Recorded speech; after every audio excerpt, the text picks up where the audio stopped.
우리는 흔히 인생을 사건으로 기억하지만 가만히 돌아보면 우리의 인생은 사실 사람의 이름들로 채워져 있습니다. 사람은 관계 속에서 태어나고 관계 속에서 울고 웃으며 관계 속에서 성장합니다. 누군가를 만났기에 지금의 내가 있고 누군가를 떠나보냈기에 또 다른 내가 되었습니다. 그때 나를 붙잡아 주었던 사람, 나를 배신했던 사람, 나를 일으켜 세웠던 사람, 그리고 조용히 내 곁을 떠나간 사람들, 그 이름 하나하나가 오늘의 나를 만들었습니다. 그래서 관계는 단순한 배경이 아니라 하나님께서 우리 인생을 빚으시는 가장 중요한 도구처럼 보입니다. 그런데 성경은 이 모든 만남과 이별의 배후에 하나님의 손길이 있다고 말합니다. 우연 같아 보이는 만남도 너무 아픈 이별도 사실은 하나님께서 여시고 닫으시는 문 안에 있다는 것입니다. 요한계시록 3장 7절에서 주님은 이렇게 말씀하십니다. 열면 닫을 사람이 없고 닫으면 열 사람이 없느니라. 관계도 그렇습니다. 하나님이 여시면 누구도 막을 수 없고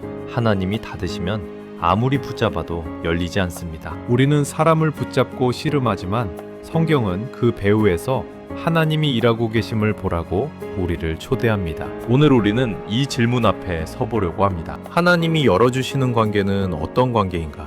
그리고 하나님이 닫으시는 관계는 어떤 의미를 가지는가? 이 두 가지 비교하며 우리의 관계를 통해 하나님이 우리 인생에 이루고자 하시는 뜻을 묵상해 보려 합니다. 먼저 하나님이 열어주시는 관계를 생각해 봅시다. 성경 속에는 하나님이 예비하신 만남으로 인생이 완전히 바뀐 사람들이 참 많습니다. 그 대표적인 인물이 요셉입니다. 형들에게 버려지고 종으로 팔리고 감옥까지 떨어졌던 요셉. 인간적으로 보면 그의 인생에는 다침밖에 없는 것처럼 보였습니다. 그런데 하나님은 그 모든 다침 속에서 새로운 만남의 문을 여셨습니다. 보디발을 만나게 하시고 감옥에서 술 맡은 관원과 떡 굽는 관원을 만나게 하시고 마침내 바로 앞에 서게 하셨습니다. 그리고 요셉은 고백합니다. 창세기 50장 20절. 당신들은 나를 해하려 하였으나 하나님은 그것을 선으로 바꾸사 오늘과 같이 많은 백성의 생명을 구원하게 하시려 하셨나이다. 요셉의 인생을 바꾼 것은 환경이 아니라 하나님이 여신 만남들이었습니다. 그 만남 속에서 요셉은 총리가 되었기 이전에 하나님을 신뢰하는 사람으로 빚어졌습니다. 하나님이 여시는 관계에는 분명한 특징이 있습니다. 그 만남은 탄환함보다 사명을 낳고 즐거움보다 변화를 일으키며 내 유익보다 하나님의 뜻을 보게 만듭니다. 처음엔 왜 이 사람을 만나야 하는지 이해되지 않을 수 있습니다. 때로는 부담스럽고 불편하고 내 삶의 리듬을 깨트리는 사람일 수도 있습니다. 그러나 시간이 지나 돌아보면 그 만남이 없었다면 나는 결코 지금의 내가 될 수 없었음을 고백하게 됩니다. 이 지점에서 보네퍼의 말이 떠오릅니다. 하나님은 우리의 소원을 이루어 주시기보다 그분의 뜻을 이루심으로 우리를 성숙하게 하신다. 하나님이 여신 관계는 우리의 바람을 채워주는 관계가 아니라 하나님의 뜻 안으로 우리를 끌어당기는 관계입니다. 모세에게 하나님이 여신 관계도 그렇습니다. 광야에서 양을 치던 모세에게 하나님은 호렙산에서 자신을 만나게 하시고 다시 이스라엘 백성과 바로 앞에 서게 하십니다. 사람을 피하며 살던 인생이 사람을 이끌어야 하는 인생으로 바뀐 것입니다. 하나님이 여신 만남은 모세를 안전한 광야에서 끌어내어 두려운 사명의 자리로 이끄는 관계였습니다. 하나님이 여시는 관계는 종종 우리의 안락함을 깨트리지만 그 자리를 통해 하나님의 역사가 시작됩니다. 예수님과 제자들의 만남도 마찬가지입니다. 나를 따라오라.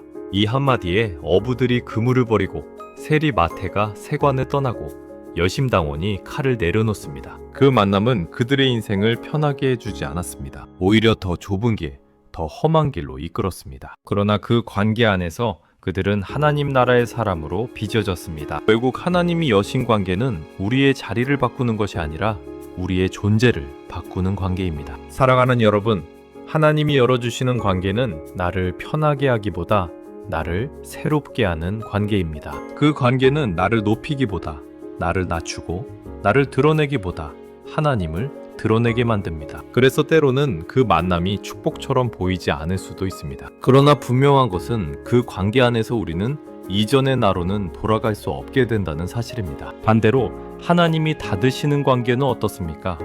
이 부분에서 많은 사람들이 가장 힘들어합니다. 왜냐하면 닫히는 관계는 언제나 아픔과 상실을 동반하기 때문입니다. 사랑했던 사람과의 이별, 의지했던 사람과의 단절, 함께 꿈꾸던 관계의 끝. 우리는 그 앞에서 이렇게 묻습니다. 하나님, 왜 이 관계를 지켜주지 않으셨습니까? 조금만 더 기도하면 다시 열리지 않을까요? 그러나 성경은 우리에게 또 하나의 진실을 보여줍니다. 하나님은 우리를 망가뜨리기 위해 관계를 닫지 않으시고 살리시기 위해 닫으신다는 것입니다. 아브라함을 보십시오. 하나님은 그에게 가장 사랑하는 아들 이삭을 바치라고 하십니다. 인간적으로 보면 하나님이 그의 인생에서 가장 소중한 관계를 끊어내시는 것처럼 보입니다. 그러나 그 순간 하나님은 말씀하십니다. 창세기 22장 12절. 이제야 내가 하나님을 경외하는 줄을 아노라. 하나님은 이삭을 빼앗으려 하신 것이 아니라 이삭보다 하나님을 더 붙드는 믿음의 사람으로 아브라함을 세우시려 했던 것입니다. 관계의 닫힘은 상실이 아니라 우선순위의 회복이었습니다. 다윗의 인생에도 닫힌 관계가 있었습니다. 사울과의 관계입니다. 처음엔 다윗을 사랑하고 사위로 삼고 함께 나라를 세울 것 같았던 관계. 그러나 어느 순간 사울은 다윗의 인생에서 가장 위험한 존재가 됩니다. 다윗은 그 관계를 붙잡고 싶었을 것입니다. 그러나 하나님은 그 관계를 닫으시고 다윗을 광야로 내모십니다. 그리고 그 광야에서 다윗은 시편을 쓰며 고백합니다. 시편 27편 1절. 여호와는 나의 빛이요 나의 구원이시니 내가 누구를 두려워하리요. 사울이라는 관계가 닫히자 다윗은 비로소 하나님만을 의지하는 왕의 심장을 갖게 됩니다. 바울에게도 닫힌 관계가 있었습니다. 바나바와의 결별입니다.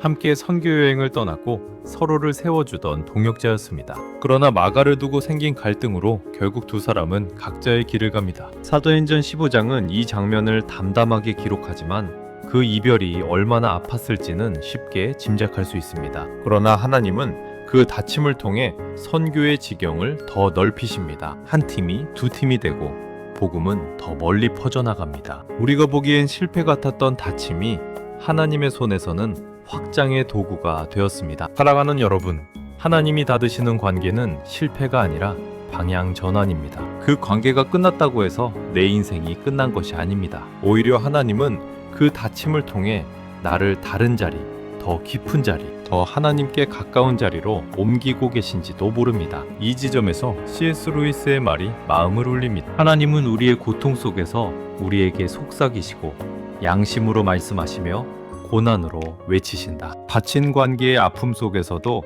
하나님은 침묵하지 않으시고 우리를 부르시며 다시 당신께로 돌이키십니다. 우리는 종종 이렇게 말합니다. 이 사람만 있으면 돼요. 이 관계만 지켜지면 괜찮아요. 그러나 하나님은 때때로 그 고백을 흔드십니다. 왜냐하면 하나님은 우리가 사람을 붙들고 사는 인생이 아니라 하나님을 붙들고 사는 인생이 되기를 원하시기 때문입니다. 이사야 31장 1절은 이렇게 경고합니다. 도움을 구하려고 애굽으로 내려가는 자들은 화 있을진저. 사람과 관계가 우리의 애굽이 될 때 하나님은 그분을 닫으셔서라도 우리를 다시 당신께로 돌이키십니다. 그렇다면 우리는 어떻게 이 두 관계를 분별해야 할까요? 어떻게 하면 하나님이 여신 관계와 닫으신 관계를 믿음으로 받아들일 수 있을까요?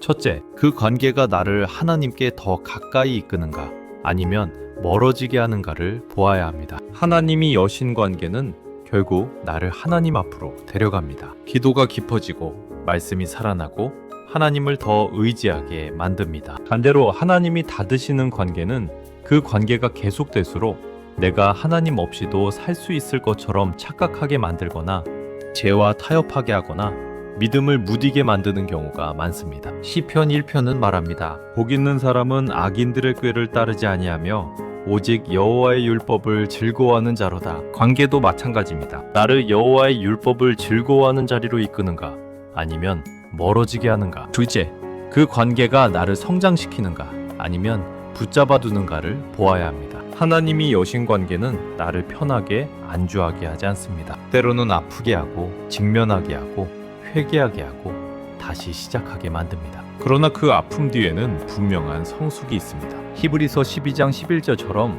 징계가 당시에는 즐거워 보이지 않고 슬퍼 보이나 후에 그로 말미암아 연단받은 자들은 의와 평강의 열매를 맺느니라. 관계도 그렇습니다. 하나님이 여신 관계는 결국 의와 평강의 열매를 맺게 합니다. 셋째, 그 관계의 끝에서 내가 더 하나님을 신뢰하게 되었는가를 돌아보아야 합니다. 하나님이 닫으신 관계는 그 순간에는 이해되지 않지만 시간이 지나면 이렇게 고백하게 만듭니다. 하나님, 그때 그 관계가 닫히지 않았다면 나는 지금 여기까지 오지 못했을 겁니다. 로마서 8장 28절의 고백처럼 하나님을 사랑하는 자, 곧 그의 뜻대로 부르심을 입은 자들에게는 모든 것이 합력하여 선을 이루느니라. 그 모든 것 안에는 만남도 있고 이별도 있습니다. 사랑하는 여러분, 혹시 지금 여러분의 인생에 붙잡고 싶은 관계가 있습니까? 아니면 이미 잃어버려서 마음이 무너진 관계가 있습니까? 기억하십시오. 하나님은 관계를 통해 우리를 다루시는 분이십니다. 때로는 사람을 보내셔서 우리를 일으키시고, 때로는 사람을 거두어 가심으로 우리를 다시 하나님께 기대게 하십니다. 그래서 믿음의 사람은 이렇게 고백하게 됩니다. 주님, 이 만남이든 이별이든 이 관계가 열리든 닫히든 그 안에서 결국 주님이 나를 빚고 계심을 믿습니다. 마지막으로 이 말씀으로 마음을 모으고 싶습니다. 잠언 16장 9절. 사람이 마음으로 자기의 길을 계획할지라도 그의 걸음을 인도하시는 이는 여호와시니라. 우리는 관계를 계획하지만 그 관계의 길을 인도하시는 분은 하나님이십니다. 오늘 이 영상을 보는 모든 분들에게 이 고백이 있기를 바랍니다. 하나님이 여신 관계에는 감사로 순종하고 하나님이 닫으신 관계에는 눈물로 맡기며 그 모든 과정 속에서 오직 하나님만 더 깊이 붙드는 인생. 그 인생이야말로 관계에 흔들리지 않고 관계 속에서도 하나님을 놓치지 않는 복 있는 사람의 길일 것입니다.